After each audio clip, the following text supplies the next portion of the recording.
எலெக்ஷனுக்கு 8 மாதம் இருக்கும்போது இப்படி அடித்து துரத்துறீங்கன்னா, அதுவும் விஷுவலில் எல்லாரும் பார்க்குறோம். தலைநகர் முக்கியமான இடத்துல.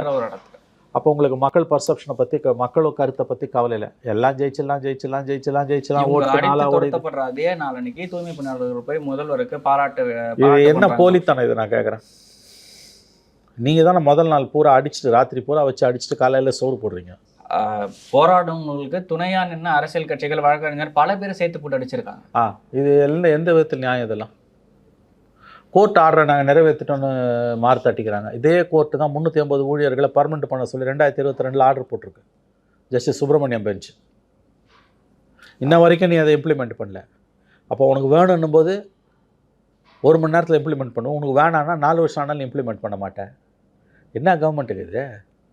ஏற்கனவே ஆலை நிறுவ போராட்டத்தில் பல இடங்கள் அப்பீல் போயிருந்தாங்க, கோர்ட்டோட உத்தரவுக்கு மீறி பண்ண முடியாது, லா அண்ட் ஆர்டர் விஷயம். இப்படி ஒரு ஒரு ஒரு ஒரு அதாவது வந்து ஆங்கிலத்தில் இட்ஸ் ஷேம்லெஸ் கவர்மெண்ட். இப்படி ஒரு வெட்கங்கட்ட அரசு எங்கேயா பார்க்க முடியுமா? சிங்கிள் ஜட்ஜு திறந்து விடு, ராணுவத்தை வச்சாது நீ கோயிலுக்குள்ளே போனது சுப்ரீம் கோர்ட் ஆர்டரு. பல ஆர்டர்ஸு, சுப்ரீம் கோர்ட்டோட பல உத்தரவு. தீண்டாமை கொடுமையால் எங்கேயாவது ஒரு இடத்துல ஒரே ஒரு தலித்து ஒரு கோயிலுக்குள்ளே போக முடியலனாலும் ராணுவத்தை வச்சா நீ உள்ளே கொண்டு போகணுன்றது சுப்ரீம் கோர்ட் ஆர்டரு.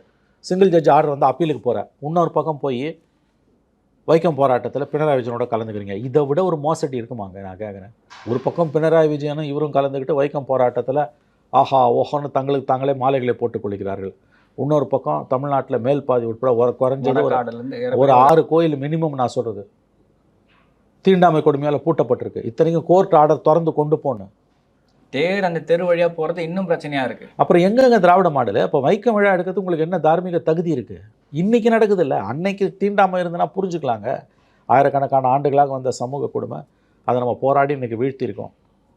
ஆனால் இன்றைக்கி நடக்குதுன்னா 75 வருஷம் சுதந்திரத்துக்கு 80 வருஷம் பொறுத்து இன்றைக்கி கோயில் பூட்டி கிடக்குது. கோர்ட் ஆர்டருக்கு பிறகு உங்களால் எடுக்க முடியலன்னா இதை விட ஒரு மோசடி, இதை விட போலித்தன்மையாக இருக்க முடியும்? அதுதான் நடந்துக்கிட்டு இருக்குது தமிழ்நாட்டில். இன்றைக்கி மீடியாவை கையில் வச்சுருக்கிறதால எதிர்கட்சிகளுக்கு இமேஜினேஷன் இல்லாததால் வண்டி ஓடுது.